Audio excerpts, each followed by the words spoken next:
Hey folks, Adam here, and we are going to look at the missing persons case of Amy Lynn Bradley. This is an American woman who mysteriously disappeared from a Royal Caribbean ship in 1998.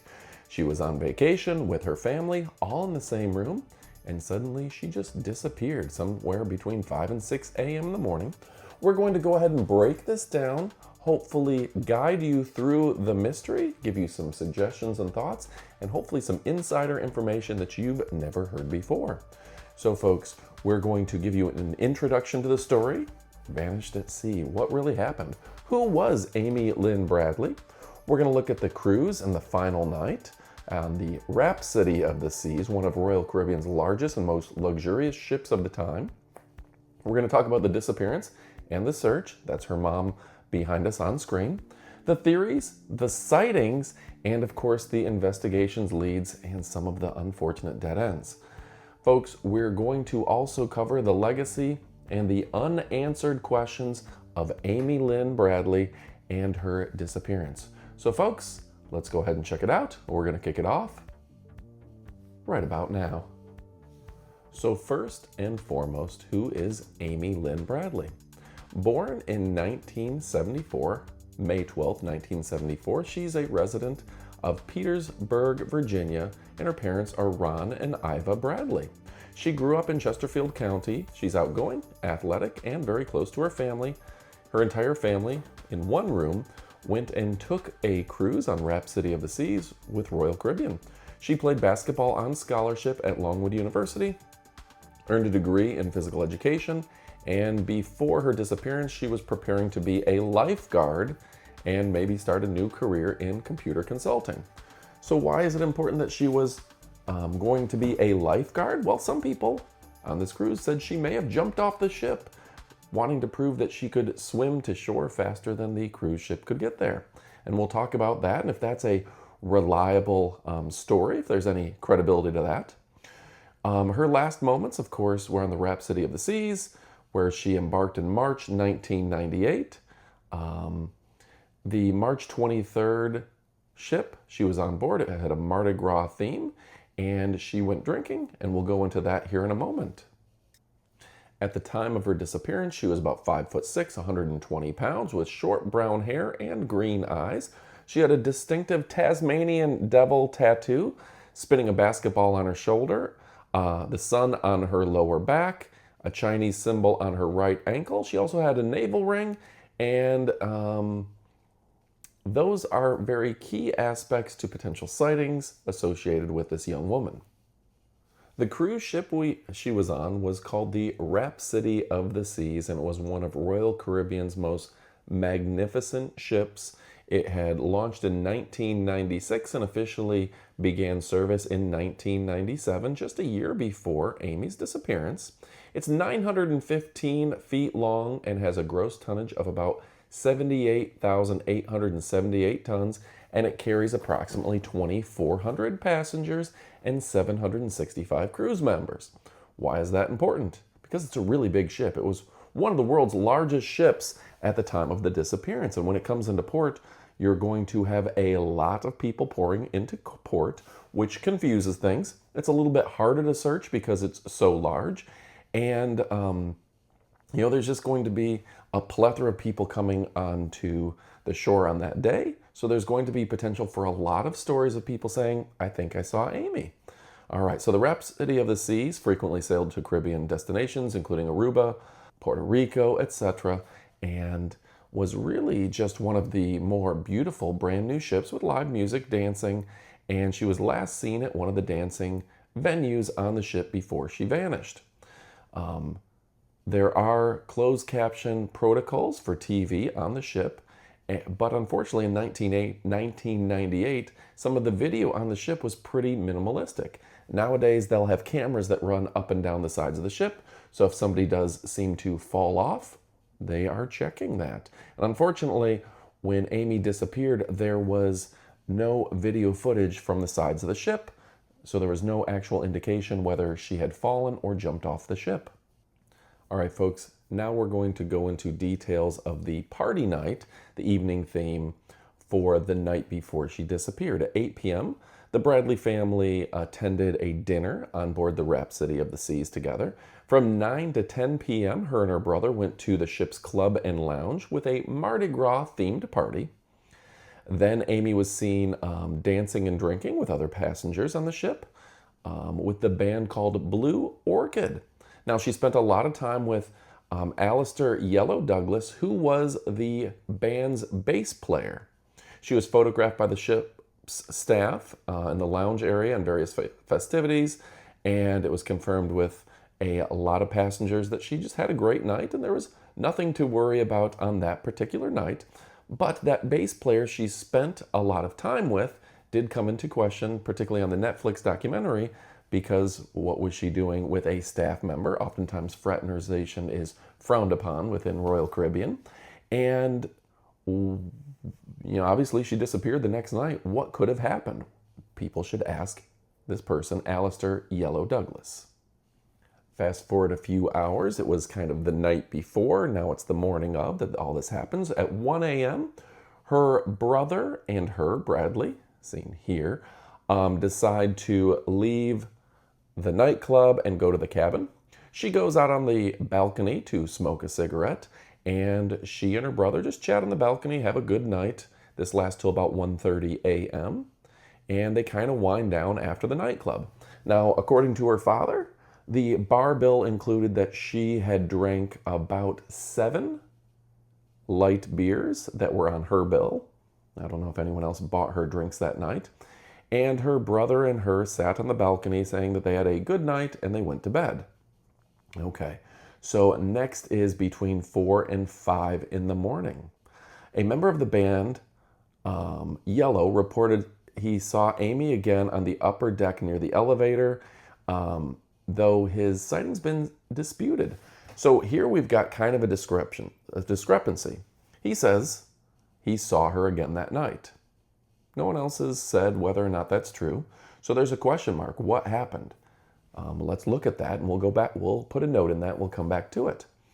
So the last confirmed sighting, Amy's father, Ron Bradley, briefly woke up, and he said that Amy was sitting or sleeping on a lounge chair on the cabin balcony at 5 a.m. He went to bed thinking she was relaxing, maybe just having a cigarette, and didn't think much about it. When he woke up, now at 6 a.m., Ron noticed that she was no longer on the balcony. Uh-oh. Her cigarettes and lighter were reportedly missing, and her shoes were still on the balcony, which is odd because she had sensitive feet and she probably would not have gone out without her shoes. That is weird, right?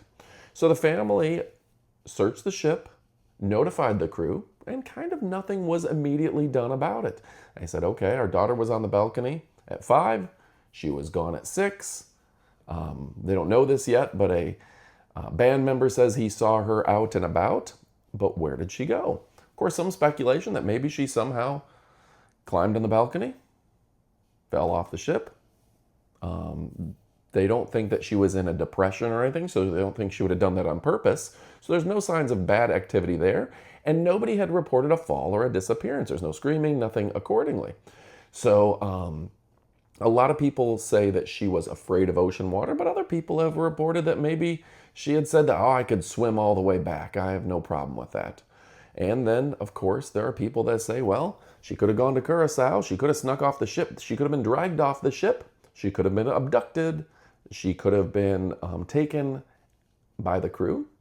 Other people speculating that this individual, Yellow, the bass player, no reason necessarily to suspect him other than he was just the wrong guy at the wrong time, but he could have had an intimate affair with her. They could have got into an argument, and maybe she wound up off of his balcony.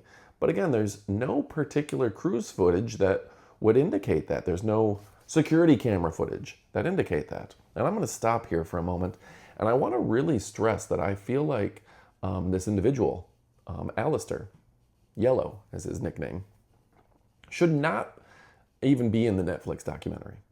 This is a person who, sure, he's a bass player, and he was seen dancing with a girl. Other than that, he's kind of done nothing wrong. So why would he be the head of a missing persons report? There's absolutely no evidence linking us to this individual other than that night he was dancing with her. And she was at a club. She's going to dance with somebody.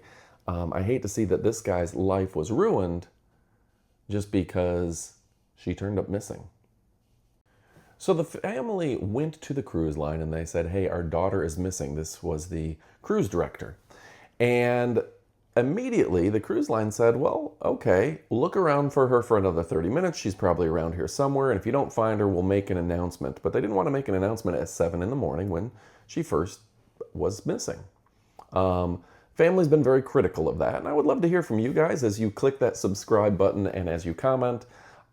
Should Royal Caribbean been more actively involved in the early morning at 7 a.m. before they disembarked to the destination, which was Curacao? What should they have done? You know, if somebody comes up to you on a cruise ship and says, I can't find my daughter at 7 a.m., make an announcement cruise ship wide, lock down the ship, don't let anyone leave? Or were they right to say, look for her a little longer, come back to us? So they let everyone get off the ship, as you see here. I personally can't blame them. You know, it is a cruise ship, and sometimes you can't find somebody. Particularly, who knows, they could be sleeping in any cabin. They don't necessarily, not everyone comes back to their cabin every single night. And there's probably 50 people every night that say, I can't find so-and-so. It just happens, right? It's a big ship. There's literally thousands of people on it. So the cruise ship people, like all the people on the cruise ship, leave the ship, and now the family's left there looking for their daughter. The cruise ship now decides to go ahead and do a full search. That's around 9 in the morning, actually. So they do this incredible search where they search every single room, every nook and cranny of the ship. And the one question mark here is that staff members are responsible to search their own cabin. Now, if somebody is hiding Amy in their cabin, if it's a staff member, they could certainly cover up for that. But the staff did a very good job of searching the entire ship, and they reported back to the family very quickly, within about 45 minutes, saying, hey, she is not on this ship. So what do you do as a family member? You know your daughter was there the morning before. Everyone just got off the ship. There's no indication that she left the ship. They keep a pretty good track, but there's also no indication that she's on the ship. Do you get off and look for her, or you keep staying in looking for her? So it really is a heartbreaking situation for the family. Now, Curacao is 40 miles north of Venezuela, and it's known as a place of a good bit of human trafficking and a transition for goods that are going between the United States and Venezuela and Colombia. So there's all sorts of potential illicit activity on this island just by its location between, say, Colombia, Venezuela, in the middle of the Caribbean, and the United States. So eventually the family didn't find her. They went back home to Virginia, and then the father came back looking for the daughter, holding a big press conference saying, what has anyone seen? They put out missing person flyers. They really did look for her. They sent out divers and helicopters. I mean, there was a pretty thorough search for this poor girl. They did hear from a Canadian Navy petty officer in 1999. He said he met a girl who resembled Amy. Said her name was Amy from Virginia in Carcoa. There was a tourist that said that he, on the day the ship arrived, saw a girl that looked like Amy, short brown hair, green eyes, and may have been her.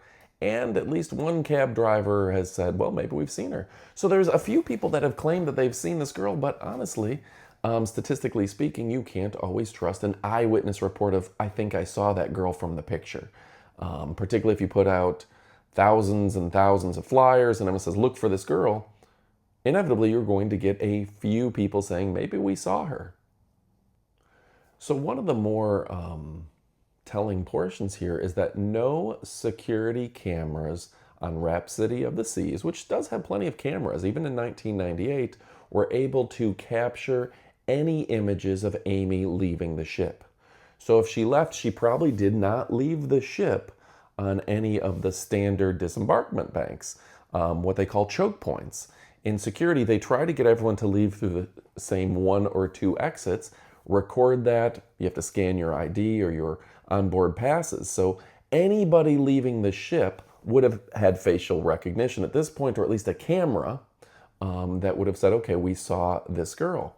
But unfortunately, the ship's cameras and the staff scanning IDs, nobody saw her leave the ship, which certainly could be a question that she did not leave the ship through just walking out the main door.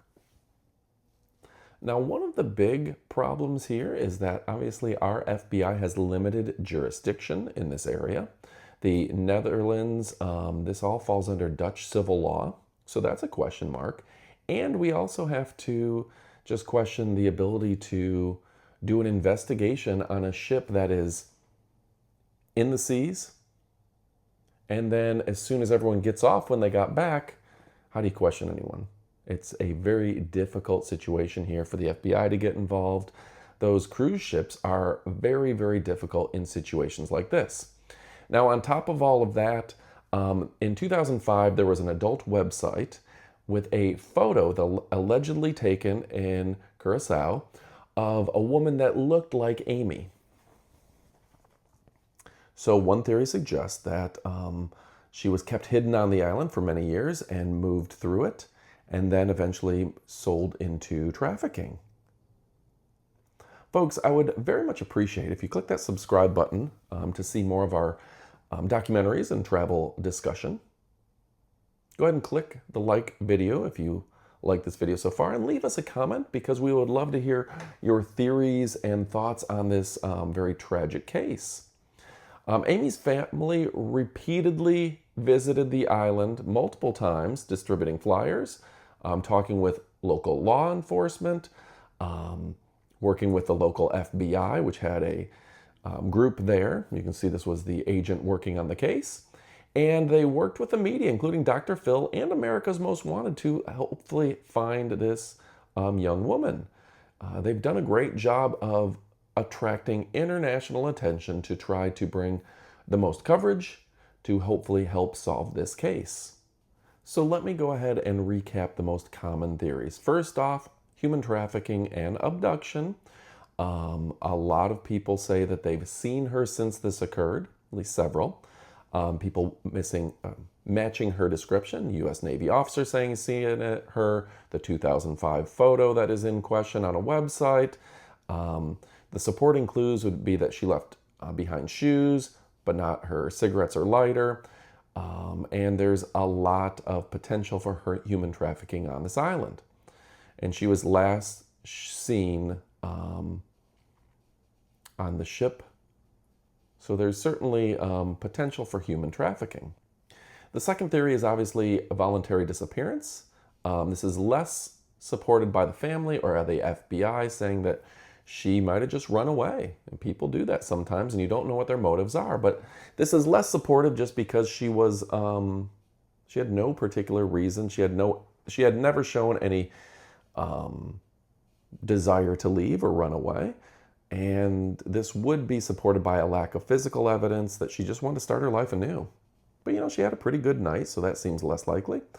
And then the third and probably most prominent explanation is that she drowned. Now, whether she was pushed or fell over, the ship had fairly high railings.